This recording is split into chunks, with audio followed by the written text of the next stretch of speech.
Hello, everyone. My name is Jill Merritt, and I am a graduate student in the Museum and Curatorial Studies program at Cal State Long Beach and the lead organizer of Forms of Reparations, the Museum and Restorative Justice. This is a virtual symposium that aims to ultimately identify the ways in which cultural institutions sustain white supremacy, imperialism, and exploitation. First, Nicola Lee, a CSULB MFA graduate student, will give an acknowledgement. Hello. California State University, Long Beach is located on the sacred site of Pavungna. We acknowledge that we are on the land of the Tongva Gabrieleño and the Ahachiman Juaneño nations who have lived and continue to live here. We recognize the Tongva Ahachiman nations and their spiritual connection as the first stewards and the traditional caretakers of this land. We thank them for their strength, perseverance, and resistance.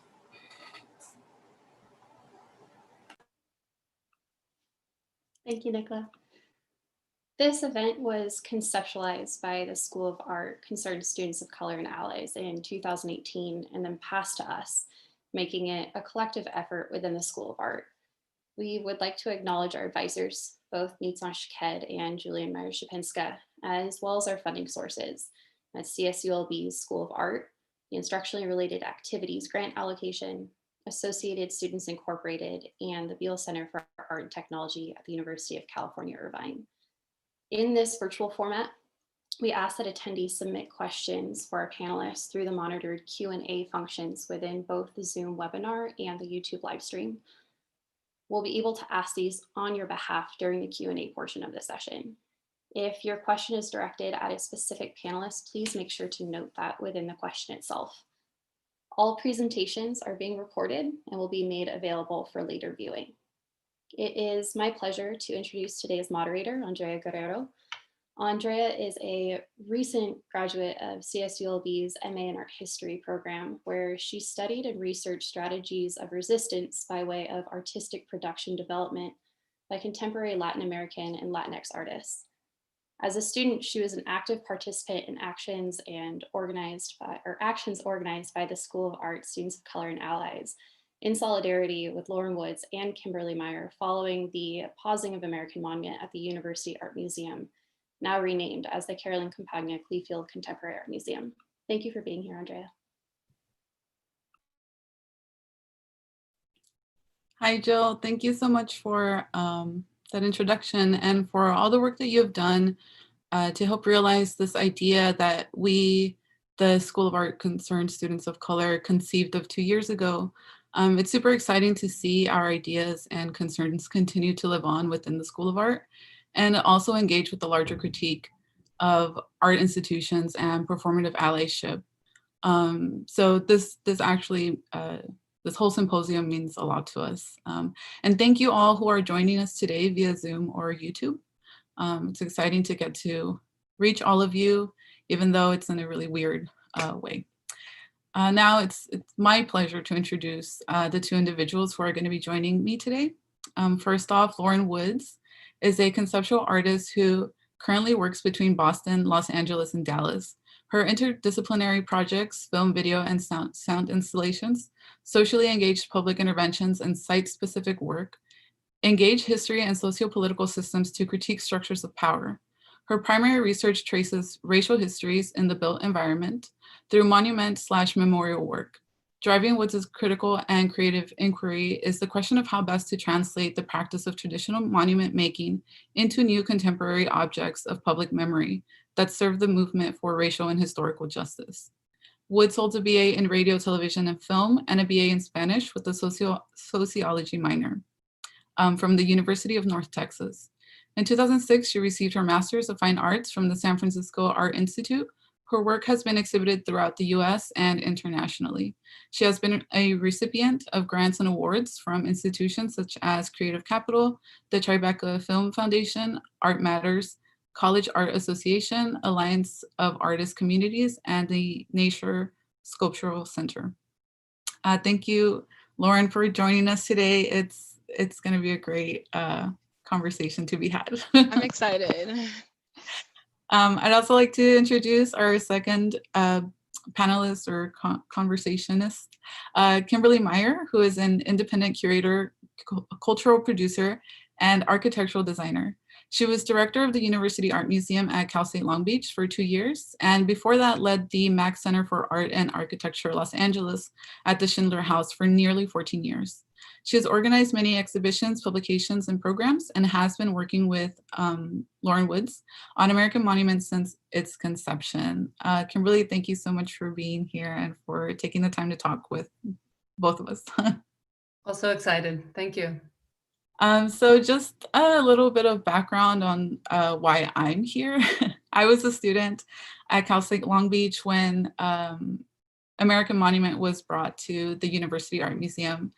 I remember going, like, I didn't know much about the work, and being invited to see the opening of the monument.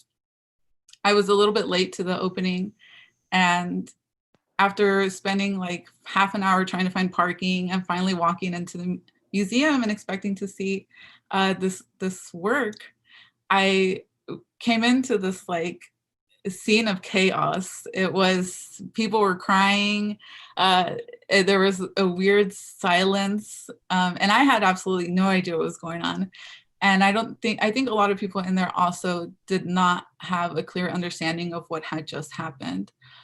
So in order to kind of help people contextualize our conversation today, we would like to begin by presenting a timeline of events. So this will be a collaborative reading of the timeline. And yeah, we just follow along with us. Oh yes, Lauren. Andrea, you have to change your label. Who are you? So we've got the curator, administrator, the artist. And you just explained you're coming into the... I did, and then I forgot to do. So besides just being walking into the museum as a total, not knowing what to expect, my role completely changed once I witnessed and experienced what happened. So you're the agitator critic. I am the agitator critic, joined by the artist and the curator / administrator. So let's get into this UAM experiment. Okay, I'm gonna share my screen here. Can you see it? I can see it. Okay, cool. Yeah. So this is the UAM experiment and American Monument, a timeline. July 2016, Meyer assumes University Art Museum directorship. Meyer invites Woods to do a solo project at the museum and to join her newly forming advisory council on anti-racist museum practice.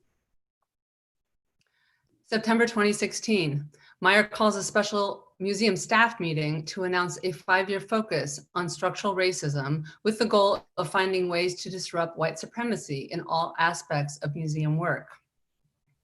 Immediately after the meeting, curatorial staff meets in Meyer's office to express concerns. One states, "This is not my research interest." Another, "I am a formalist."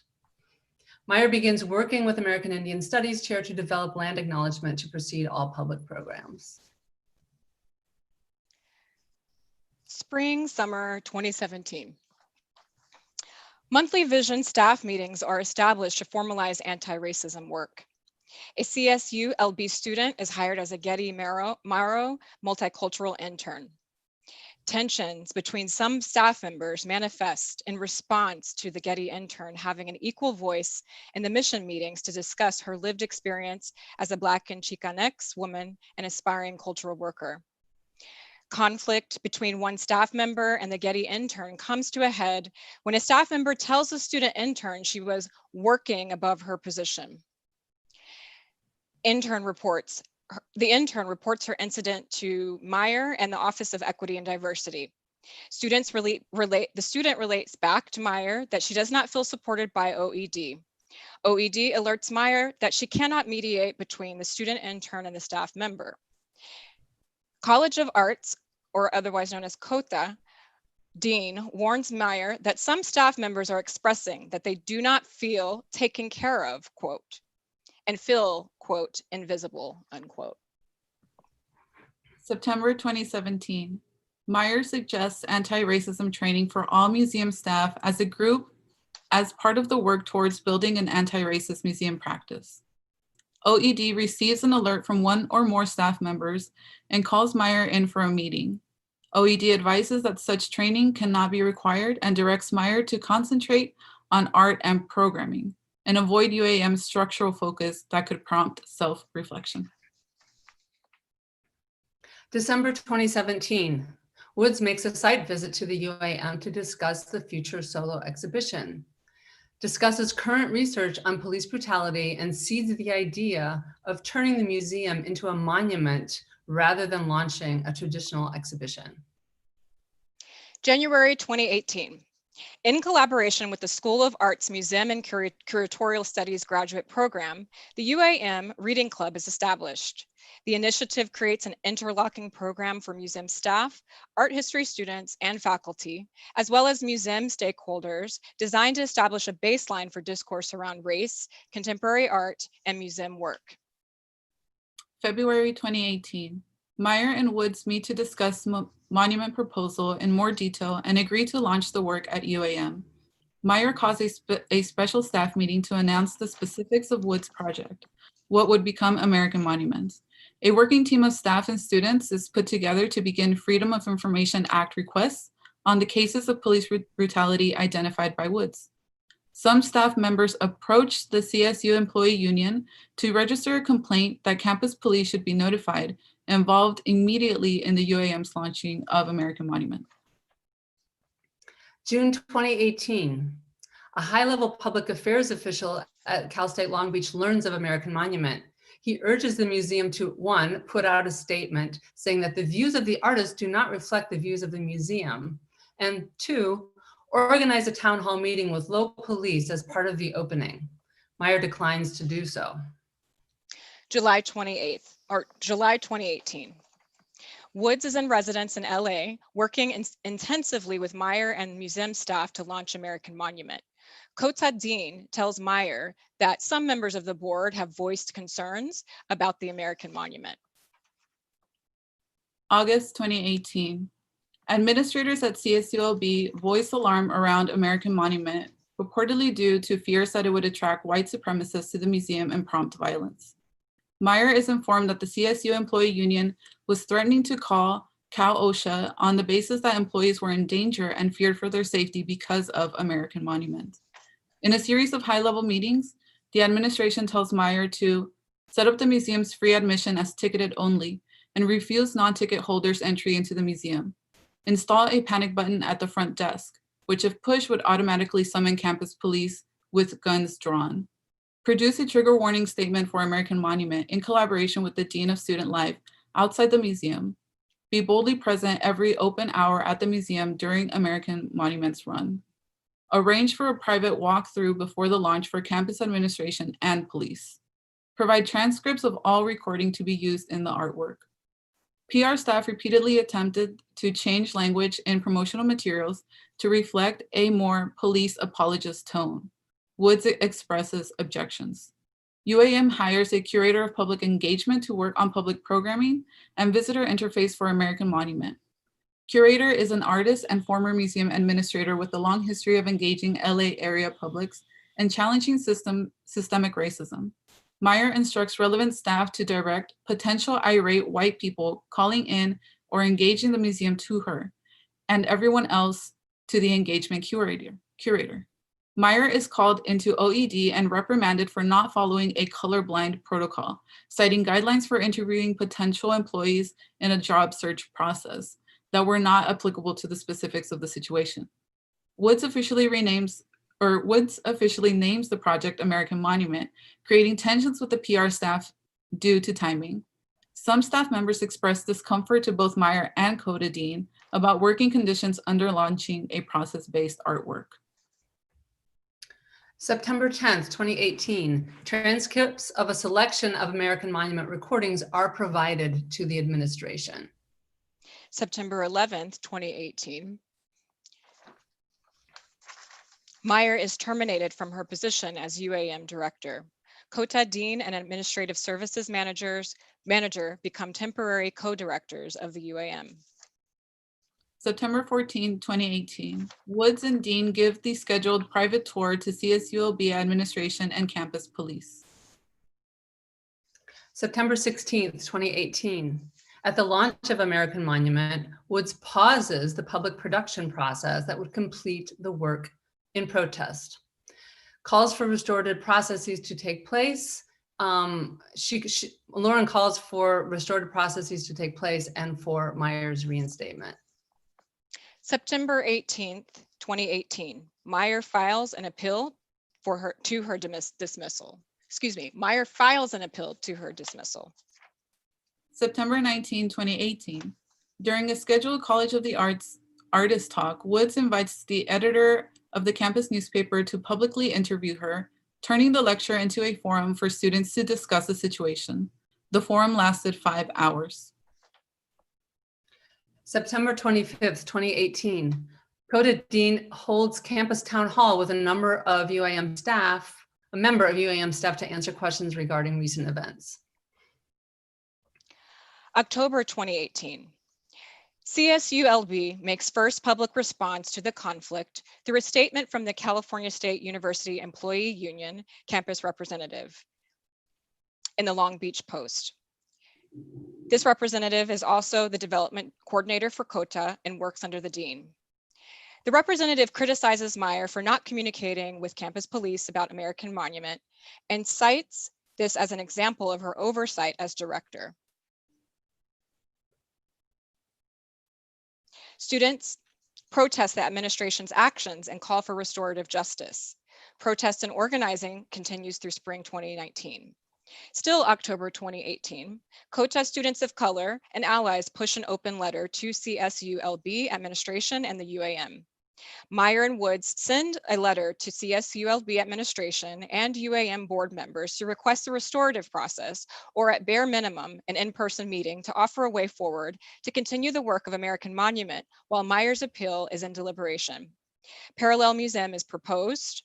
While some UAM board members respond positively to the open channels of communication, others express opinions about how active anti-racism work is not the purview of museums or of artwork.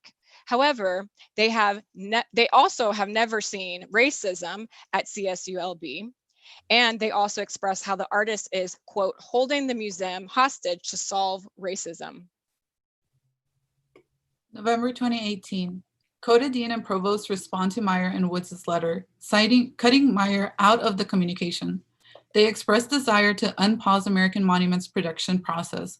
However, without a restorative process of Meyer's involvement, they make an offer to fly to Dallas, where Woods is based, to discuss. Meyer has final appeal meeting with administration. Diversity issues is cited as a problem with Meyer's performance. CSULB president agrees and makes a promise to meet with students. December 2018, American Monument closes at the UAM. Production is never unpaused. February 2019. The president continues to not be available to meet with students as promised. October 2019.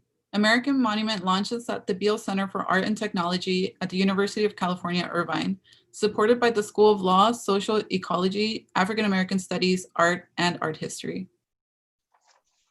March 2020, American Monument Think Tank Marathon convened at the Beall at UCI.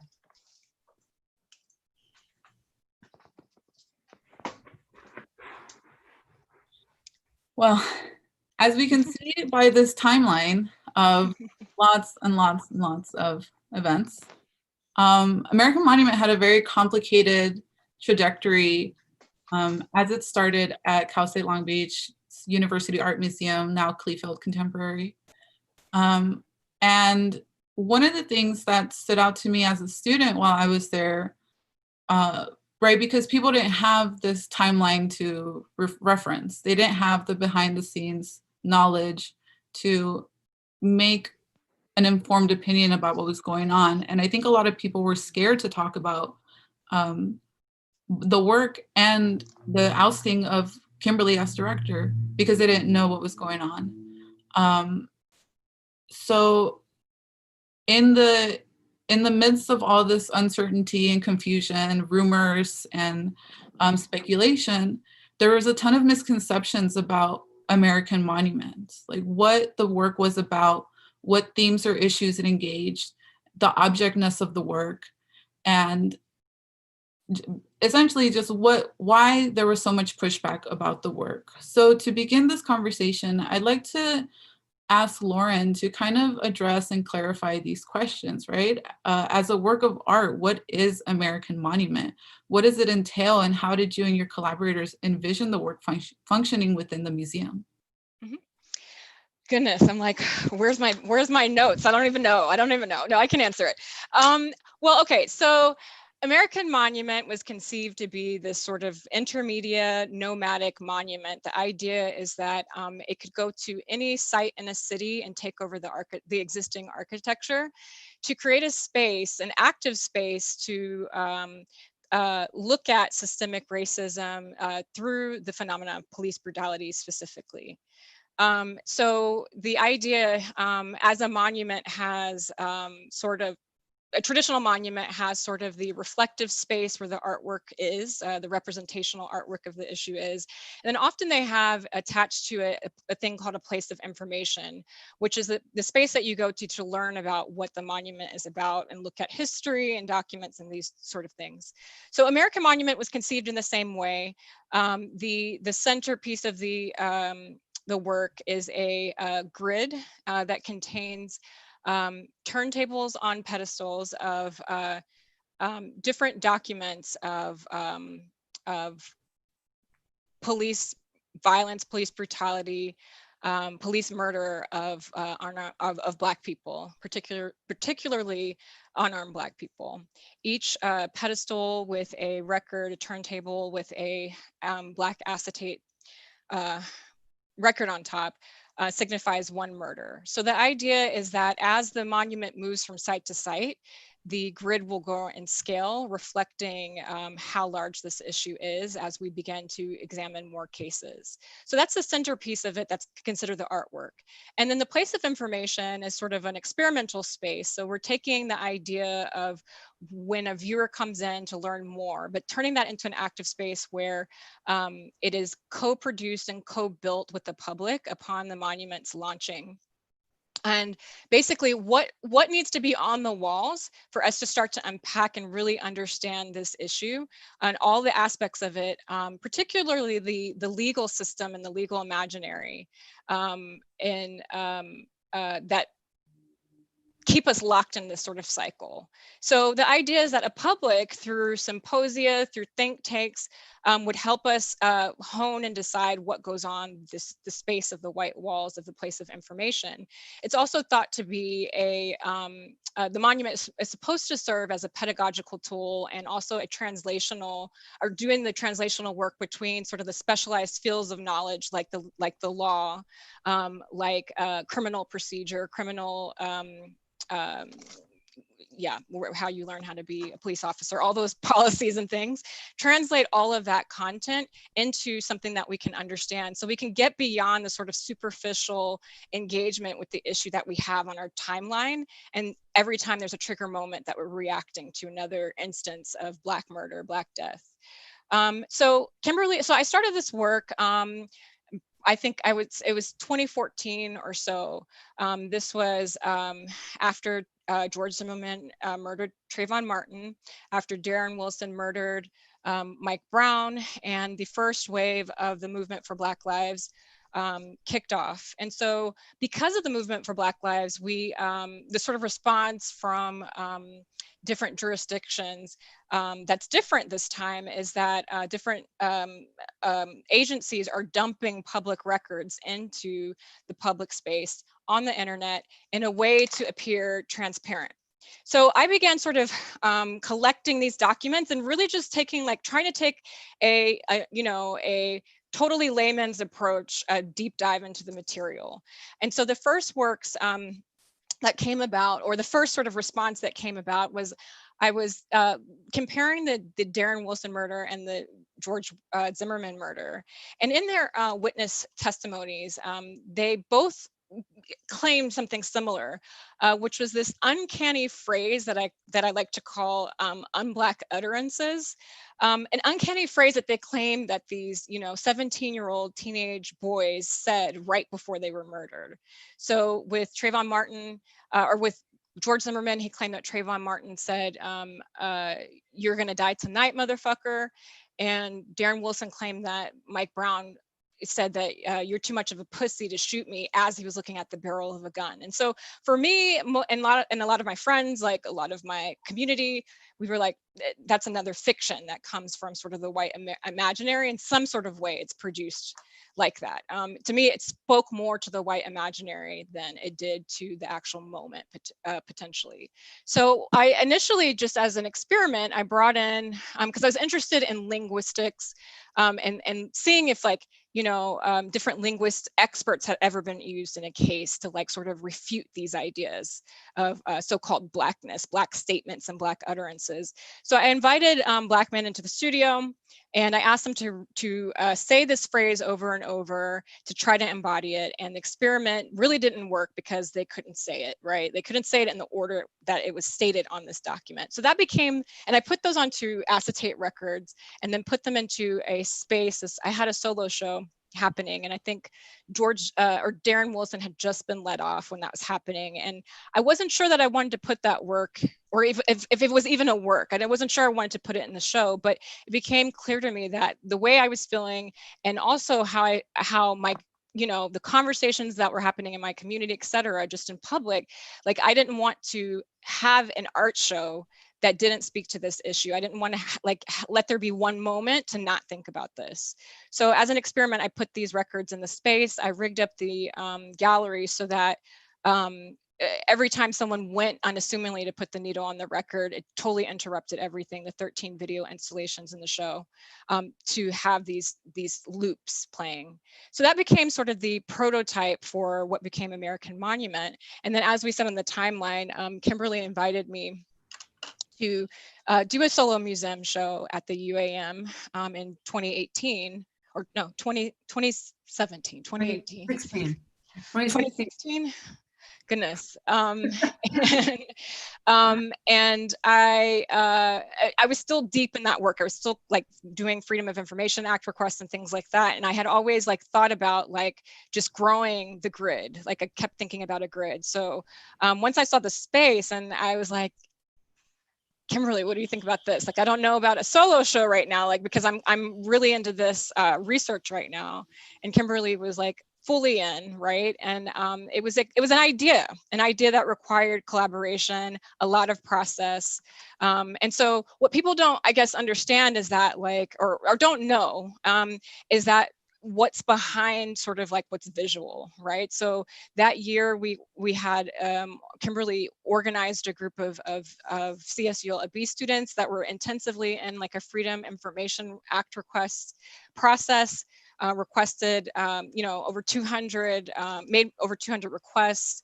We were actively going through the cases, and yeah, that. I feel like, Kimberli, do you want to jump in? I feel like I'm always rambling about what the work is beyond just the visual, right? I think it'd be interesting to hear talk a little bit about. Yeah, I mean, I think how American Monument fits into the vision that you were proposing to structurally change the UAM. Yeah, I'm sorry. I had a moment of the robot telling me that my internet was unstable, but I guess you guys are all here, right? Yeah. Okay, good. Yeah. So no, I mean, I think that when I first came into the UAM, Lauren is somebody whose work I had really been appreciating for a long, long time, and we'd worked together on a billboard project at the Mack Center when I was there, and so I was just really excited to just have this opportunity to give over an entire museum to an artist that I really respected. And because at the same time, I was really interested in starting a an extreme focus. I mean, I was coming out of, this was 2016, July. So it was like really right when I started was when Philando Castile was killed and Alton Sterling, like the following day. And I just remember having that moment of like, I've been wanting to do, just focus more on racial justice work actually since 2013. 2013 was a big one for me because it was when gay marriage was legalized. So that means that my people all of a sudden had rights.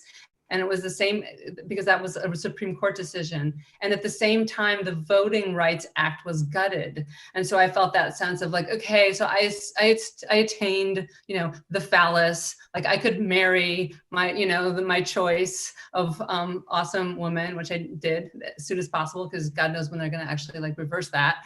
And let's start to think about taking on racial justice, because those rights, that's still a problem that's actually still gnawing at this nation. And so it was a little tricky to do that at the Mack Center because it was sort of like more Austrian and more architecture focused. But by the time I got to the UAM, it seemed actually really, really perfect because it's Long Beach, it's a state university, and it's an incredibly diverse student body, and it just seemed like the kind of place that that you could really actually get in and do that work, and it would feel organic. It would feel like a natural place to do it.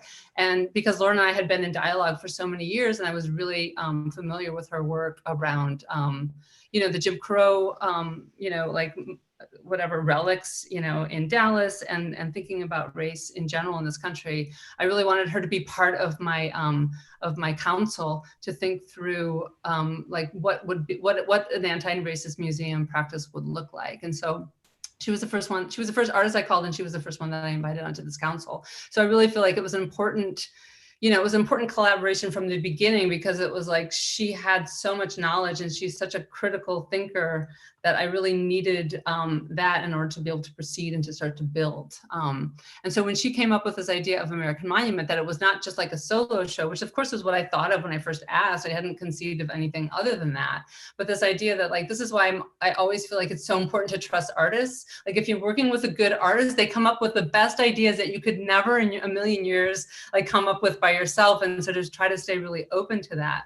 So when she came up with the idea to transform the museum into a monument, that just was such a mind-blowing idea for me. And also coming from architecture, it's kind of like, you think of like architecture as maybe a monument, it can be monumental, but like how can an artwork essentially get bigger than a building and do this kind of work? And so became really interested in that idea and started looking a lot at like, what does a monument even mean? Like, what is the etymology of that word? It's like, it comes from sort of to warn about the past in order to guide us to the future. And that just felt like what Lauren is doing with American Monument. It's very much about the past, but it's also very much about the right here, right now.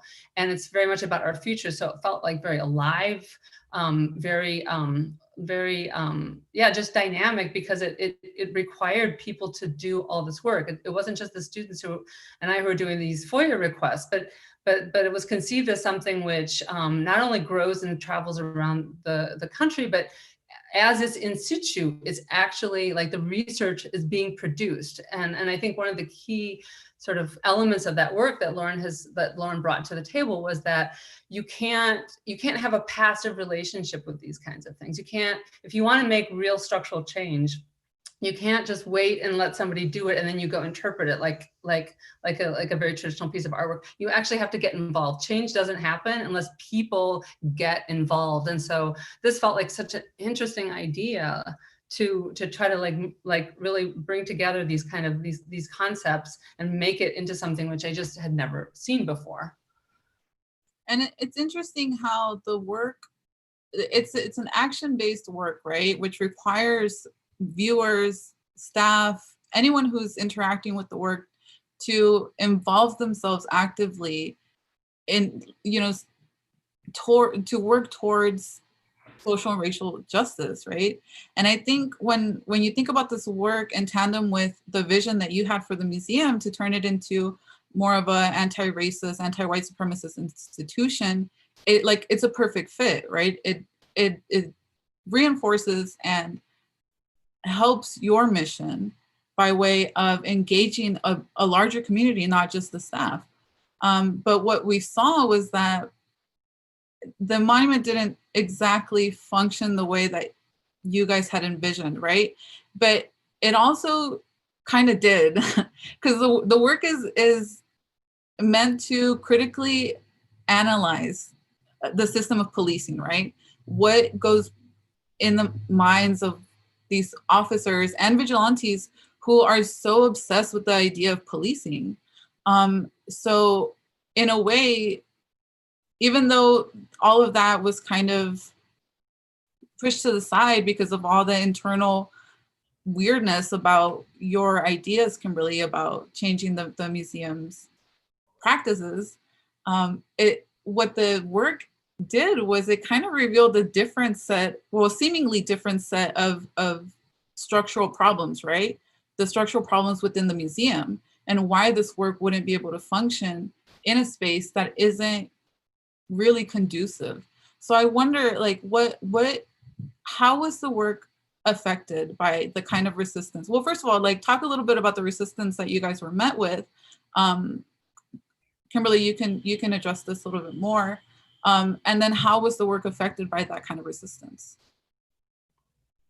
I mean, it's interesting because it was such a mixed bag in a way, because it's like, and I definitely position the museum in this particular case, it's a university art museum. So it's like the university is a very important aspect of it. Like, you really can't remove the museum from that. So I think that that's an important way to think about it. And there was a lot of support on campus, actually. It's kind of like there was student support, there was faculty support. I had gone around and talked to, like, you know, some of the different chairs of ethnic studies.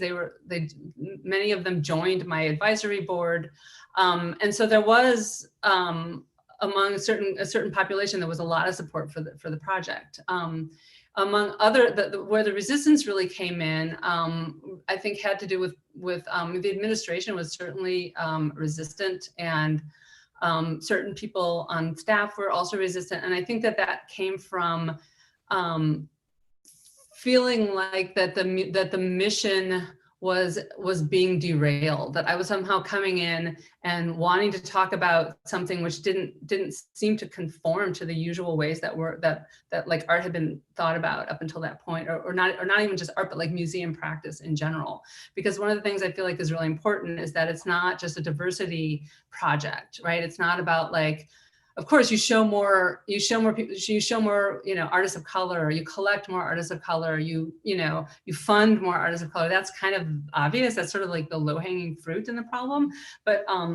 But if you really actually want to get at something, and if you really want to think about, like, what a museum can be in society, then I think you have to go a lot deeper than that. And I think that also was very difficult, because it meant, in a way, sort of questioning all the structures. So it's kind of like, how do you do marketing? How do you do fundraising? How do you do administration? How do you do wall labels? I mean, how do you do really everything that has to do with museum making? And I think that I think that the museum and the university, it's a system, right? And systems resist change. They are an organism like another organism. And if they see some part of that system starting to change, they want to push that away, because things are much more comfortable if things are sort of like stable and predictable. And this is the way we've always done it. And these are the tenets that we sort of all, like, sort of silently agreed upon. And I think the moment that you start to just raise questions about that, then the system reacts, and the system wants to make whatever it is that's poking at it, like, go away.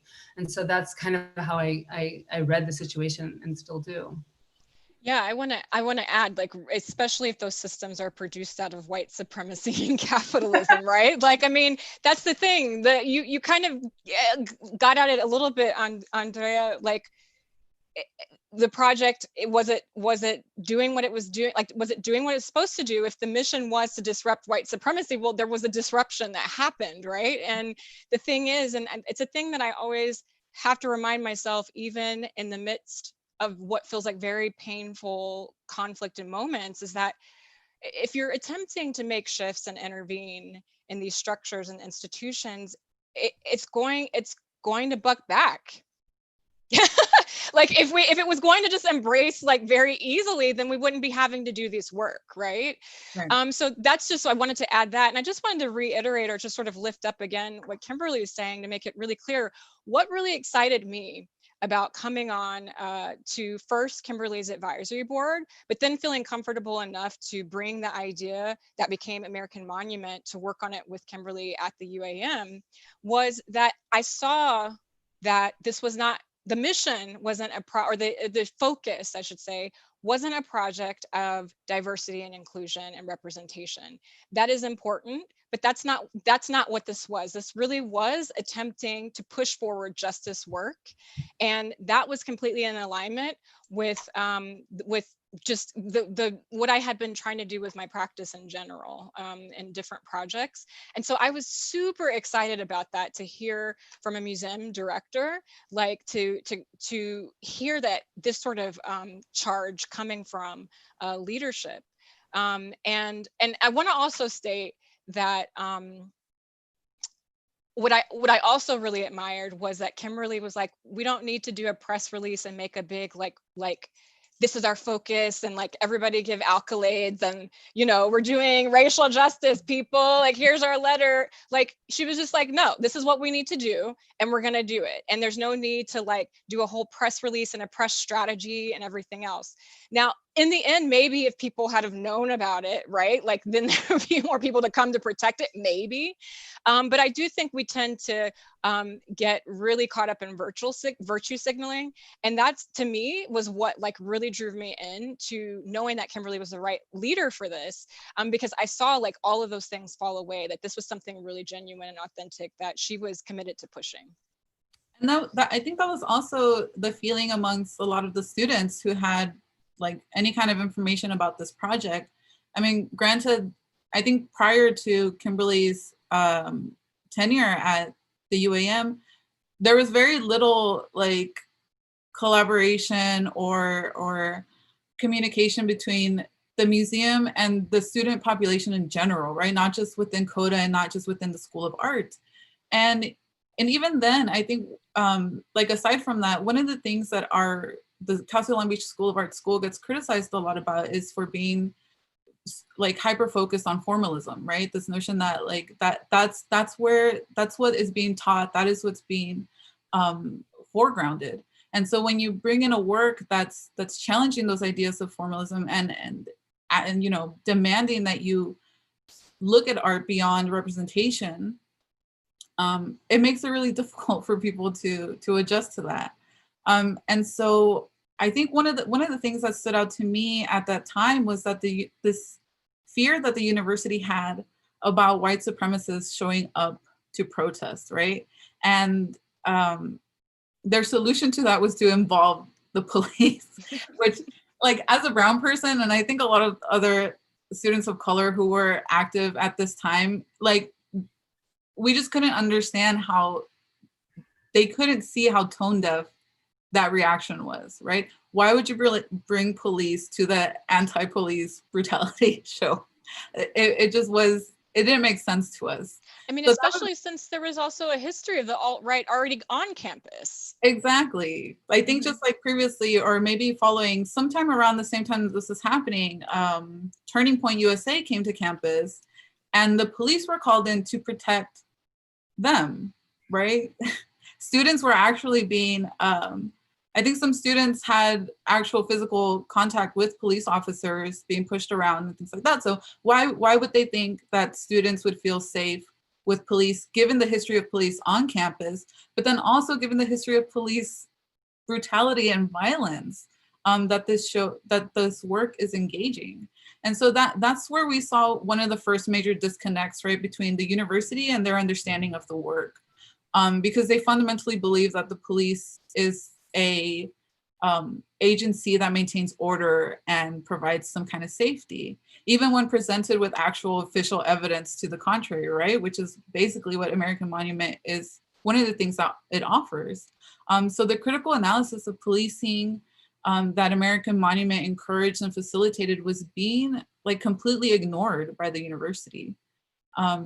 However, the school still wanted to pat itself on the back, like you said, right, for bringing in a Black artist and talking about these issues, or being a space to talk about these issues.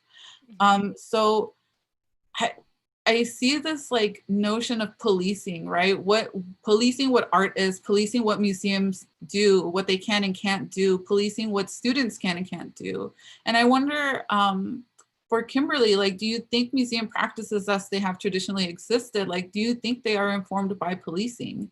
And if so, who is being policed and what is being policed? I mean, that's such a provocative question, Andrea. I would expect nothing less from you, but still. Yeah, all of it. Museum practices, all of it. Is it carceral, Kimberli?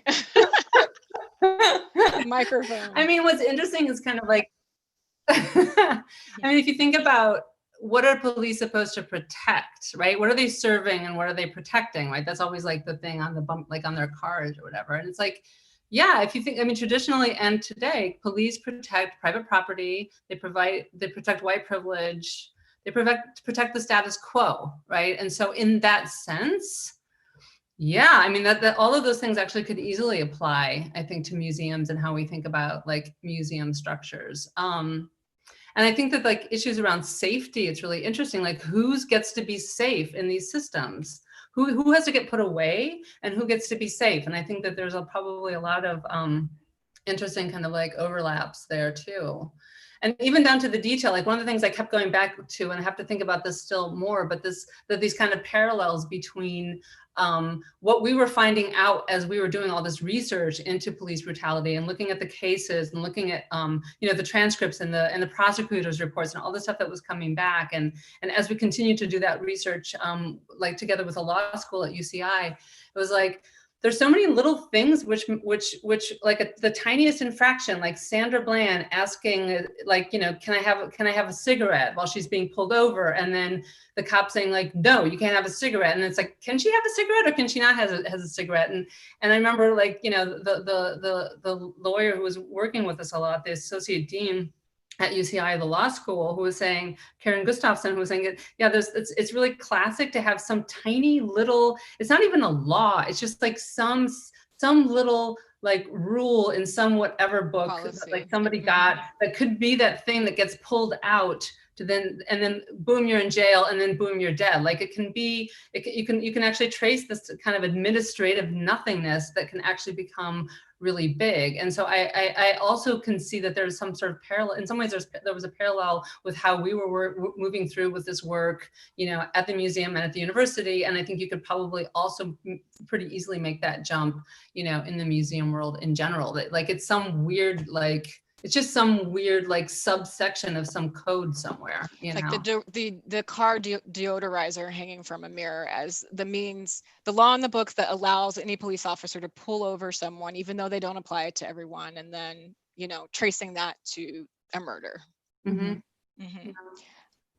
So in talking about all of this then, and with the, you know, having read out the timeline and seeing exactly how things transpired with American Monument. Oh, go ahead, Lauren. Can I kind of riff off of like our institutions in the art world and culture circuit? How potentially are they carceral without us actually knowing or thinking about it, or not recognizing that we're participating and animating that, right? As Nizan Shakit, I love her phrase, like, we animate the system. We talk about institutions and structural and systemic racism, and we are animating that, right? It's people. So I want to say that we have to look at the frame that everything is produced out of. We know that our whole sector is produced out of a white imaginary. So that is culture. That's the culture that informs the systems that we work in. So of course, right?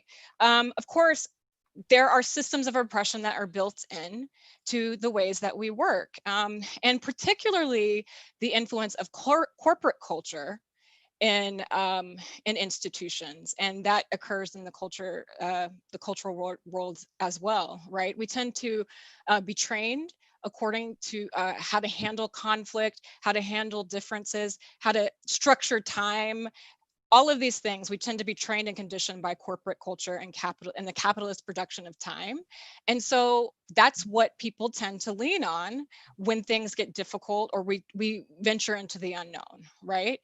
So in that particular way, it is carceral, right? It is an institution of policing to get everyone back on the same sort of page that pushes whatever the agenda is, so and so, as far back as we go, right?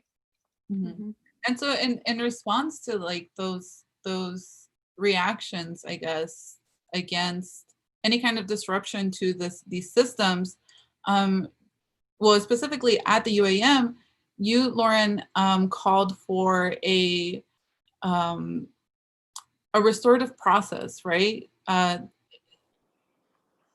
engaging administration in a conversation that would allow you guys to bring, like, to restore what had been kind of messed up. So like, can you talk a little bit about that restorative process and like what that entails and what that would have looked like for you? Well, so it was clear to me because I had been witnessing first from afar sort of the responses, and then when I was in residence, some of the responses as we were progressing along with the work. And it was clear to me that this whole conflict that erupted was a series of small, unresolved frictions, right? And so for me, I saw that like there were channels of communication that were just completely shut down, that were not open to hearing Kimberli. And I felt like things could have been resolved if people just got at the same table and talked through the issue. But restorative justice processes are almost dialectically opposed are opposed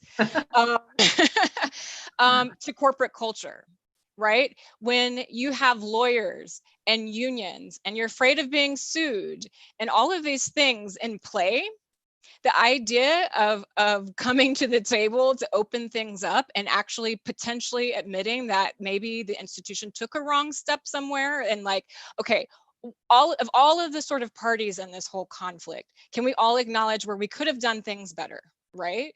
And then understanding that we're all here, at least most of us are here in good faith. I would say most of us not in the admin are here in good faith, right? We all claim we are supportive of anti-racism and anti-racist practice. So then let's put our money where our mouth is, right? Like this is the thing. This is the experiment. This is what we have to work through. So if we claim we are committed to it, then let's commit to working through the friction and the conflict, and let's talk through it, right? So that was my, and also it was they had an appeal process, and Kimberli and I talked and to see if Kimberli was interested in the appeals process, which she was completely open and willing, right? So to me it was just like, okay, well then we should be able to get to the table and openly discuss what's happened. And maybe the people who were not involved at the sort of center of this work can begin to understand what was being attempted to be done and could get on board with it. But like I said, that was in direct conflict, or actually the fear was corporate culture holding a restorative process hostage, right? Because if the museum or if the university had admitted that maybe they fucked up a little bit, like that could be a potential lawsuit.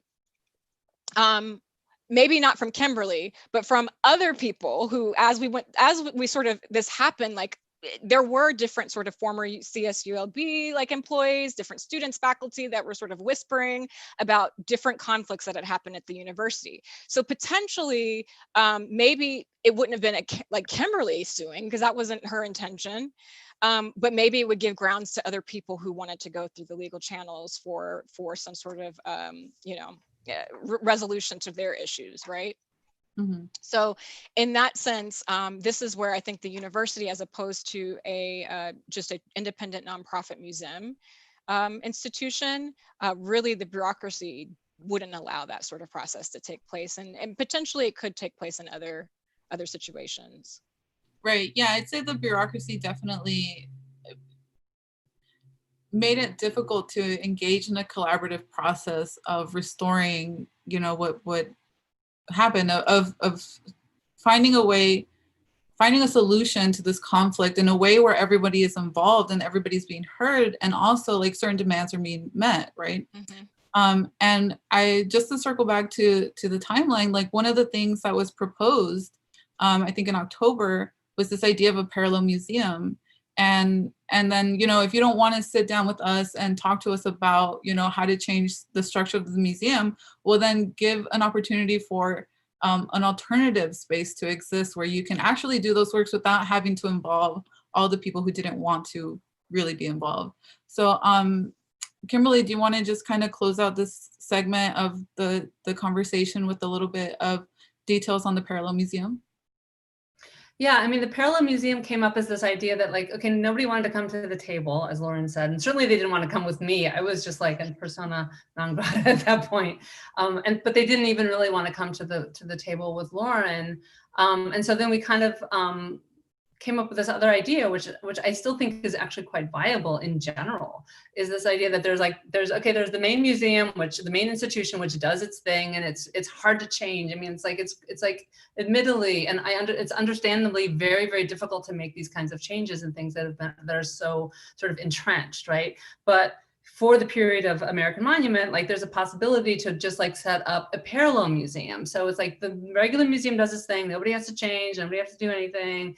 But then the parallel museum would be there to kind of like, in this one, like have a focal point, which is to continue to do the work of American Monument, to continue to build it out, to do that, sort of public engagement, et cetera, engagement with the students, et cetera, do the research, and that could sort of sit there as a sort of a separate but parallel entity. And then there could be this kind of learning that goes back and forth. We're really interested in this idea of like, of education and mimicry. So it's like, maybe in the parallel museum, you can start out with like sort of, committing to a sort of set of anti-racist values, and then committing to a sort of good faith approach where you're like, okay, and some things are going to be hard because anti-racism is super, super hard, and you don't even know what you're getting into. Nobody will once they're doing it, but that you set up this moment, like we'll find a way, we'll build the process to work through that. And if that can happen, and then the major museum can either decide to learn from that one, and see what it's doing, or not. But ideally it does, but it still doesn't have to like change its whole self real quickly. So it felt to me like, in some like a philosophically like very viable concept, but also really practical. Like I do think that any of these big museums right now, it's hard to do. So like, just like devote some resources to a parallel museum, and then you can really sort of start from scratch. You can be like, what should the governance structure be? Maybe it's something else completely than you've got going on right now. How do you start from scratch with this anti-racist attitude? And I think that could have been actually viable. I mean, all it really needed was the administration to say yes to that. They didn't even have to like bring me back as a museum director like that. By that time we were like, I'm definitely not getting my job back. Well, the appeal hadn't been the appeal hadn't been finalized yet when we were. No, but we could. The writing was on the wall. yeah, we knew. It was pretty. The whole thing was pretty perfunctory. I could tell that. Yeah. We could tell that pretty quickly. So, but it's kind of like, hey, okay, you don't have to do that. Not that we want to let you off the hook, but here's another idea. We can all save face over here and do the parallel museum. So it just would have required some money and some will. Mm-hmm. And I want to say, like, this is literally, so the question was like, how do we get back to the initial focus, which is like the really important issue, which is police brutality? Like, how do we work on that, right? And I think when you asked the question before, I didn't really fully articulate what the work is and why Kimberli was important. Kimberli was an equal collaborator on this work. So I brought in the idea, but we really started to figure it out together with people, other collaborators. We had multiple collaborators, right? And what we were trying to build was a collaboration process with students, with faculty, with the public. So the idea that you could just extract sort of like one of the main collaborators from building the work, and I didn't live in California either, right? So I'm going back and forth. So it wasn't an object to just to mount and exhibit and we're done. right? So we needed that. So we wanted to make sure that people understood this wasn't some sort of, narcissistic exercise to like create spectacle around the issue. Like, fundamentally, we couldn't even get to the step of examining police violence and white supremacist imaginary when literally like institutional violence was working to shut down a anti-racist framework and practice at that space, right? So we are constantly called in little ways to push back and push against, and we don't have to wait for the big one to protest, right? So for one, I just want to acknowledge that Kimberli was totally willing to come back despite what was done, right? Just to make sure that we could at least get this first iteration out of looking at police brutality and working with students around that. So the Parallel Museum was just like, over here, okay, you guys figure out or don't figure it out, because we actually need to get back to work, right? And the students wanted it. Different faculty members were supportive of it, but we had to have the administration come to the table at least halfway, right? At least somewhat, and they just weren't willing to do so. Mm-hmm. And it's kind of wild, like thinking about it now, that really all you had asked them with this proposal was to give like the bare minimum of support, right? Which is financial support, like just open your purse and help us out with this. But financial, and I mean, having Kimberli on campus. Well, right. I mean, that was like such a big deal. That was such a big deal, working on campus, and still engaging in that kind of collaborative sense without actually being in the museum. And still it wasn't enough to convince them to accept, right? Because the Parallel Museum never came to fruition, and it kind of still exists as this abstract kind of idea. And by that time, the union was involved in threatening. So everyone was pointing fingers, right? Mm-hmm. So the dean, the dean and I had many conversations. We had many like nighttime cries together. I didn't just pause it and then leave, right? Like, we continued a lot of like dialogue behind the scene with lots of people, except for the president, and that's it. Like, that's the only person I didn't personally speak to, right?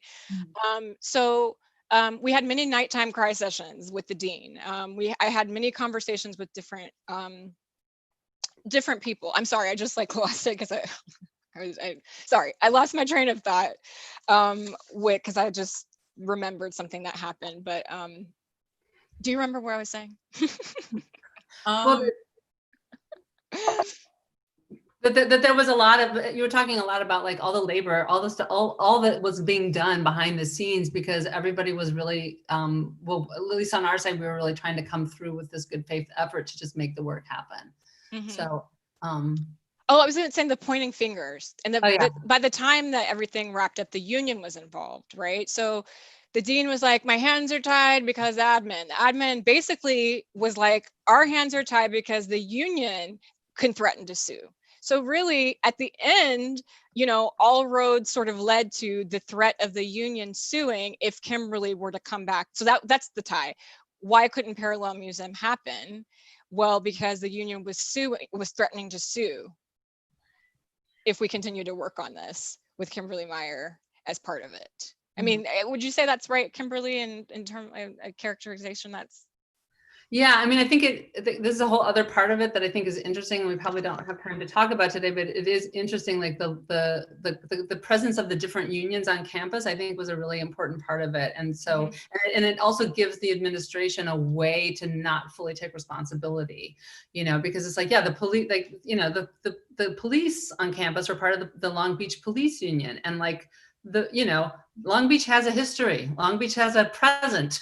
It's not over in relationship to police brutality. So I think that played a role. And that year, particularly Long Beach was in the news for being corrupt. So they were afraid we were working with Long Beach cases, which was their interest in it. Right, sorry. Exactly. And so I think one of the interesting things, but yeah, like the faculty union has a, like, they seem to be very, very like steady and like and like earnest in their anti-racism, you know, approach, and like really trying to take that on. The staff union has like a different, had a different angle. And so I think it's one of those things that's interesting to think about, like these different kinds of bodies. And of course, unions are super important. I mean, you know, unions are very important to protect, you know, like employee rights and workers' rights. I'm definitely all for that. But it struck me at the time that it was like, I think it was right around just after that law had passed, where unions were starting to lose power because the law passed that subscription dues wasn't sort of like automatically taken out of people's paycheck, like they had to opt in for the dues. So they were about to lose a bunch of money, and this was like whatever, a conservative political act. And so you also had that sense that there was a lot of fear, you know, from the various unions, and maybe from this one, and that idea of kind of you know, making people feel that they needed the union because otherwise like they could get screwed, I think was really very much like was a certain kind of through line with the employee union, that sort of, you know, what is it, so like, yes, like sow fear and then provide protection. It was a little bit of that, like people were afraid of dealing with anti-racism at their job because then you could be somehow called out as racist and lose your job. And I think that the union had a hand in kind of like pushing that further. And it doesn't have to be that way. So I think another like side question to all of this thing is like, how do we think about labor unions and anti-racism? Because many labor unions are just like full on anti-racist and that's what they're about, but not all. So how does that come together? You know, right. What are those roles? And I think that made it really easy for the administration. They didn't want it anyway. They were completely freaking out, but that made it easy because it really was, like you said, it was like, it's actually them. You know, it wasn't us. We're good. We're all about diversity and inclusion. Right. Which, I mean, and that was a big question for me, is like, why did the faculty why did they have an anti-racist framework, practice, mission, and the employees didn't? Like, we don't have to unpack that, but we could unpack like the class differences, academia, and all of that sort of thing, and why like it's okay to work through anti-racism ideas in academia, but not over here in employee, like non-academic employee unions. And I also think it's important to kind of riff off of what Kimberli was saying. What happens when the institutions that we build to offer protection and justice work actually start to turn in against the very idea of justice work, right? And that sort of popped up with the whole union issue that came up with the conflict, but also it became apparent with the Office of Diversity and Equity and how they actually worked against what we were trying to push, which was like the next level of anti-racist work, right? Like we're past like diversity, inclusion, we're like into active anti-racist practice in the 2000s, right? This is not a project of 90s multiculturalism and affirmative action. So how is it that this institution that was built to protect and to push forward progressive ideas has now become the carceral institution against those very ideas, right? Mm-hmm.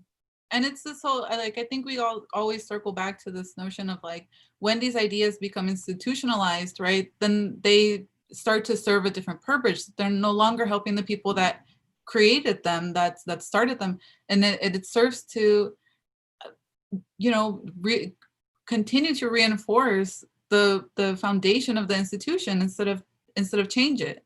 And so just for the sake of time, I want to kind of cut it off here before we move into the Q&A portion. But I do want to thank you, Lauren and Kimberli, for your candidness and your willingness to return, right, to return to Cal State Long Beach, even though we are online, and discuss the events that transpired, especially because like I don't think it's ever easy to relive these moments and to have to talk about them to an audience, right? Like it's really weird.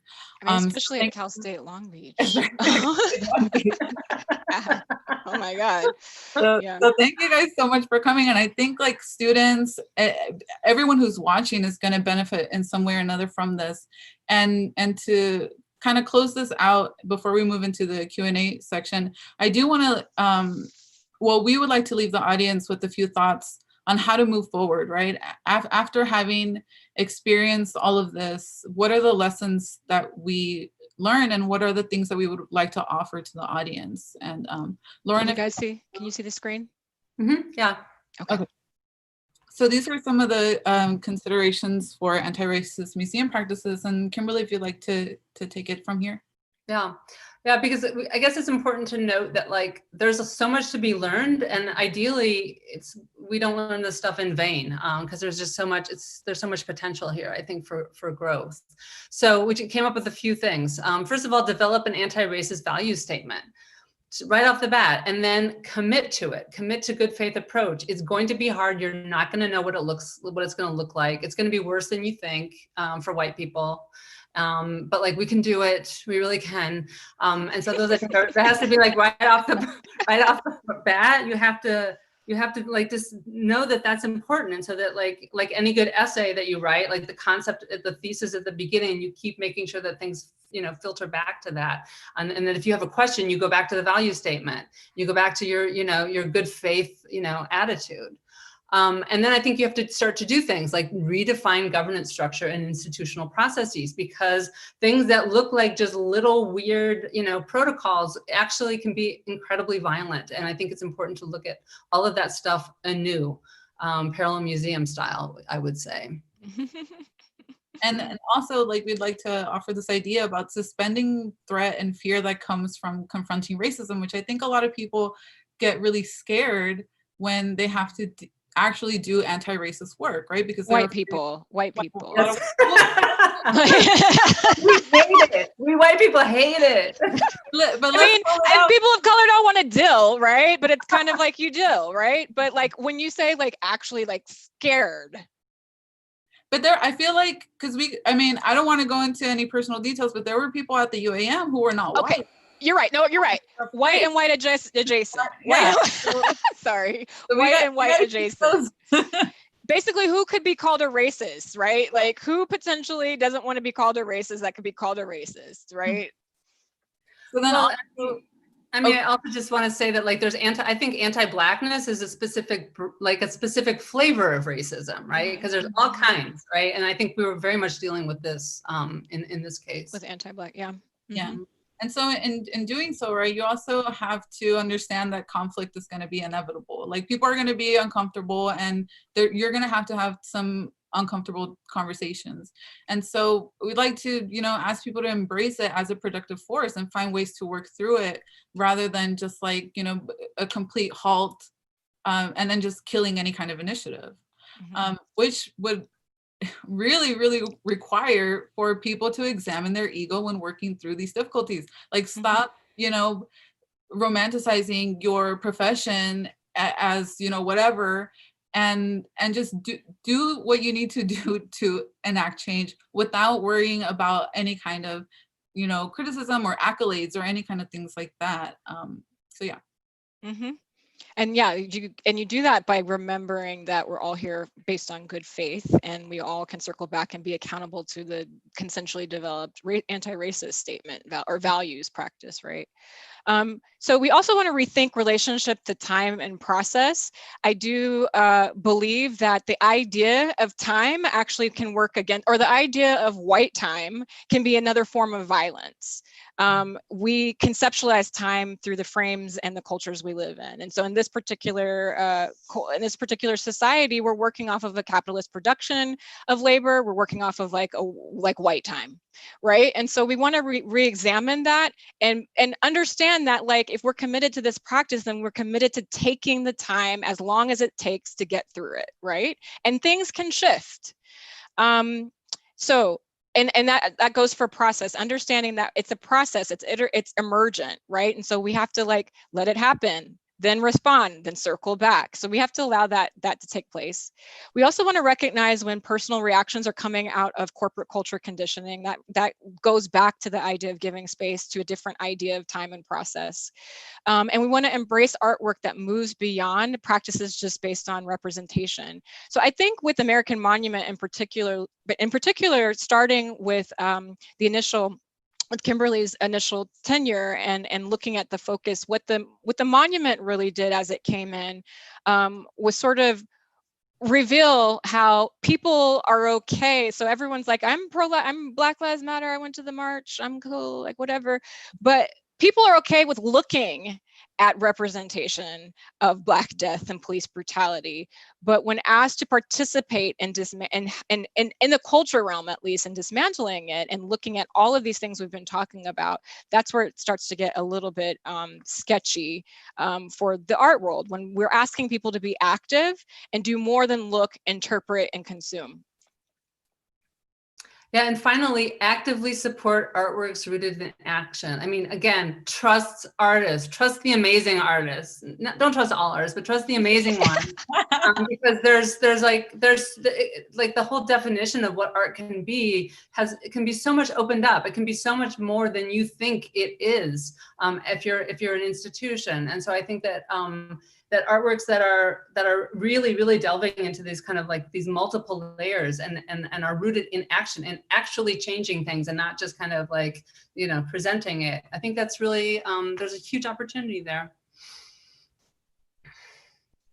All right, so thank you guys again for, you know, being here in conversation and for the, you know, offering these things to the school, right? Because even though what happened at the institution, right, you'd think you know, you wouldn't want anything to do with them again, but in the spirit of you know, restoration, this is just part of the work. I mean, the museum studies students are amazing. Y'all are amazing. Y'all kept pushing. Then you gave the call to the next incoming class and was like, it's your turn, it's the baton. Like, it's amazing that this speaker series is happening that grows out of that. So it's amazing. It's amazing that students are still sort of active in their particular environment and institution. Yeah, Cal State Long Beach students, you rock. Okay? Yeah. Keep rocking. All right, so Jill, if you would like to take it away for the Q&A portion, if we have time. We do have a few minutes. I hate to cut you guys off. Not only are you incredible conversationalists, but you're obviously so thoughtful and full of wisdom. And so I'm going to try to get to hopefully more than one question, but I also don't want to limit you in your response. We're going to start with, I feel like this is directed towards Kimberli, but I'm sure all of you can speak to it. If staff members said that it's not the museum's mission to work on issues of race, isn't that how white supremacy gets perpetuated? And can something like anti-bias training solve this? I mean, I suppose the first thing is a rhetorical question, right? I mean, yeah. I mean, anti-bias training, I mean, that's a good one. I mean, I think it can't hurt. Like, I'm all for anti-bias training. I think that's one piece of a toolkit that has to keep evolving, because I do think it has to go deeper than that. But I think that that's something which would be helpful, because in the end, you know, we talk about institutions, we talk about systems that don't like change, but like it's these people, we're all people in an institution. And so to the extent that we can get on the same page and organize ourselves to not have that institution be that way, we can make change. So yeah. I also want to say anti-bias. I mean, yes, anti-bias training is important, but it's also personal, right? Like, what was really fascinating to me, I would love to have worked in this museum, right? Like, it was a thought experiment to think about our practices as professionals, right? And then how we as individuals embody those practices and how we push forward or don't resist or resist to ideas that came before us, right? So in a way, it's calling the call was for more than just bias, thinking about bias. You know, it was asking us to be thought leaders in our field. I mean, Kimberli didn't mention, but the mission meetings, the vision meetings were reading, were readings groups, right? That's where the reading group came out of. To have if I had a boss that was like, hey, our staff meeting is going to be let's read this text and discuss it. I'm amazing, right? But, you know, well. Thank you. Next, can you talk about the harmful role of formalism and focus on the art arguments that people use to counter anti-racist work at museums? As a curator working to change racist practices at museums, I have run up against this again and again. How do you respond to this argument, and how would you suggest replying to it now? I mean, I always find it disingenuous when people claim that formalism is somehow apolitical. It's almost like we have to go back a whole bunch of steps to really understand what, like how we take in what our aesthetic sensibilities are and where they're coming from. So I would just challenge that right off the bat, you know.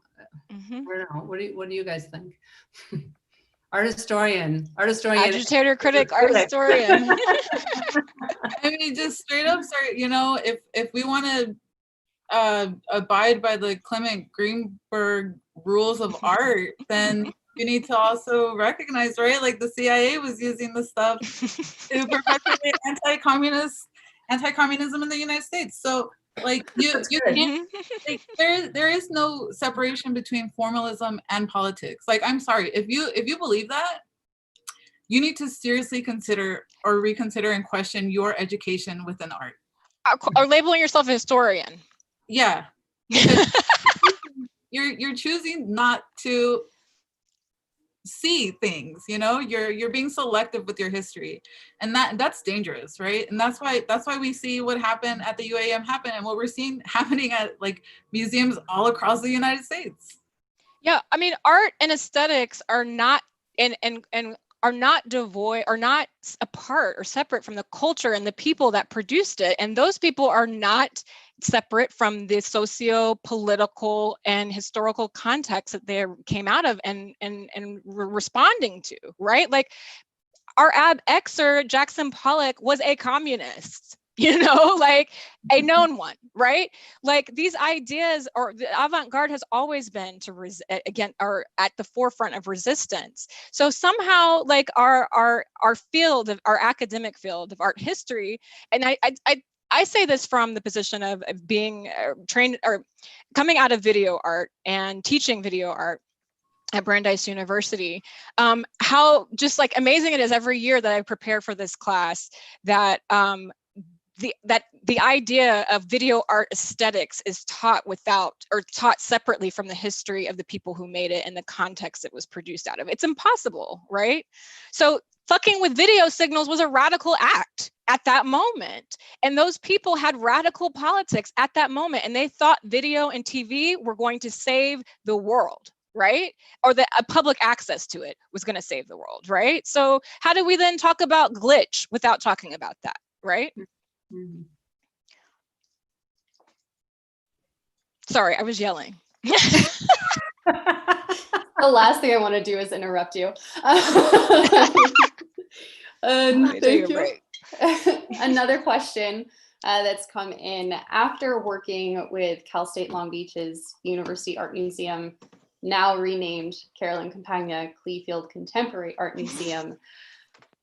How do both you, Lauren, and Kimberli plan to work with institutions in the future, and how can inevitable resistance be anticipated and folded into your practices? Very carefully. Yeah, I mean, the work is out there. I mean, there's work to be done. There's a lot of work to be done. We're not done. I mean, I think it was like kind of like our little like summary, like bullet points in a way. That's something that I go back to almost every day in any scale of project that I'm working on right now. I mean, I'm not inside of an institution any longer, and I may not be ever again, especially after today. But but I do think that again, like you can take those principles and move forward at any scale. And I think that what's nice about what happened at Cal State is that like it's really clear like where we stand. It's very, very clear. And so if people are interested, then that's already a great sign. If now when I feel like I'm approached, it's a great sign. It means that like actually there's some kind of opening, and it's going to be tough, and maybe you know that, but that there's sort of there's the the good faith approach that's already embedded. All right, maybe one more. When using the term corporate, it brings up both ideas of legislation and money. Do you think that the way forward is through legislation towards or from lawsuits based on museum practices and or individuals working within museums? I mean, we go through this a lot, right? Which is like, how do we present any sort of like practice or method when we're under fucking capitalism? Like, okay, like, what do we do? Like, that's where I go, and Kimberly's always like, just bring it down. Like, we work from here. Like, I'm like, I'm just like, how do we? It's all tied, Yeah, I mean, I don't know if there needs to be, if we can take value statements into like preemptive legal agreements, maybe. I don't know, right? Like, in a way, I don't know. Kimberli can maybe speak to this, but my feeling was that Kimberli wasn't trying to sue, right? And so I don't know if you would have, but had you been asked to sign like a non-disclosure agreement or something, like I feel from working with Kimberli that's what she was on. I mean, you can speak to it. I mean, so I don't know why that wouldn't have been offered then, right? Like, if we're afraid of being sued, like, hey, don't sue me, let's work through it, right? When you have the people that are really committed to disrupting and working in with an anti-racist framework, then you have that commitment to think about things differently. This isn't about money. This isn't about, whatever. So yeah, I don't know if maybe that needs to be a thing ahead of time. I know another conflict that a project got into in Dallas, the funders that I was working with, my collaborator and I were working with, they totally thought that we were not going to respond because they had all the money to throw all kinds of legal lawsuits toward us. And they held that over us, right? And so we were just like, well, we literally have nothing to lose. So, and we knew, like, from speaking to lawyers, that we had a case, we just didn't have money to like launch a case, right? And that was the language that they spoke. So they just tried to like tie us up in a bunch of lawyer letters back and forth. And finally, we just like, wait a minute, why are we participating in this when they know we don't have the money? They know our little like free artist legal aid lawyer is not going to sue anybody and not going to do anything. Like, why are we actually participating in this with them?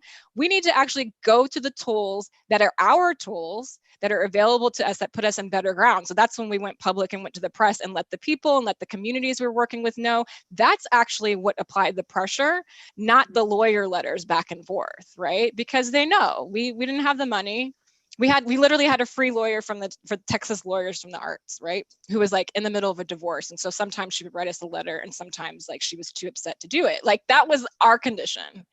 So I think that we need to think about, when we get to that sort of standstill, I'm like, let's just keep the channels of communication open. But at a certain point, you have to go to the other tools that are our tools, the people's tools, right? Well, it's an interesting point, because I think that like that's actually also what art, people who went to art school or people who went to art history school or whatever, like we actually know we know a thing or two about communication and about the semiotics of like cultural, meaning. And so that, I think that is a really important and interesting point. Mm-hmm. Thank you, all three of you. Lauren, for all the work that you do, the ideas that you have, and how you create visual representations of them and include both students and collaborators. Like, that's absolutely priceless. We look forward to seeing what you do in the future. Kimberli, thank you for being a beacon of an example for our students continually, whether it's on campus, through the legacy, or through events like this. And Andrea, thank you for being here to be a part of something that you and the concerned students of colors and allies started years back. It's been an incredible role to fill, even if only temporarily, and hopefully we'll continue this lineage on. So thank you for taking part in this conversation. All three of you do amazing things. I wish we were able to do this in person, but this has been incredibly powerful. So I appreciate you being here today. Thank you. For all of Thank you. Thank you, organizing. everybody who's out there who Congratulations. came and stayed with us. Yes, exactly. Thanks to. And I shout wish out we to could see you. I wish we had like a massive grid where we could see people. That's the weird part about these Zoom things. It's like, it's just the void. Yeah. You're there. Cool that you're shout there. out to some of Thank the you for being students there. who were involved also in creating this idea. Ari, Chris, Joni, Nicola, who aren't being recognized but should be, because really it was, I mean, this is on the topic of collaboration, right? None of this would have happened if we didn't have that collaboration with the students. So shout out to them as well. Mm-hmm. Nicola's on the call. She can video on mute. I'm just calling her out. She's like, hey! You guys, thank you. I love her. Very truthfully. So today's talk and panel is a part of a series of 7 lectures. Later today at 5 p.m. Pacific Standard Time, we will be joined by Hockey AV Edgar Heap of Birds for a presentation on his art and practice. Then the symposium will conclude on Wednesday with a conversation between Latanya Autry, Aruna D'Souza, Helen Molesworth, and Laura Reikovic, moderated by our department head, Nizan Shked. For questions or any details about registration, you can either email us directly and visit us on our website at www.wedemandreparations.com. Thank you so much, everyone. Be well, and we'll see you somewhere on the internet. Thanks. Bye. Bye, everyone.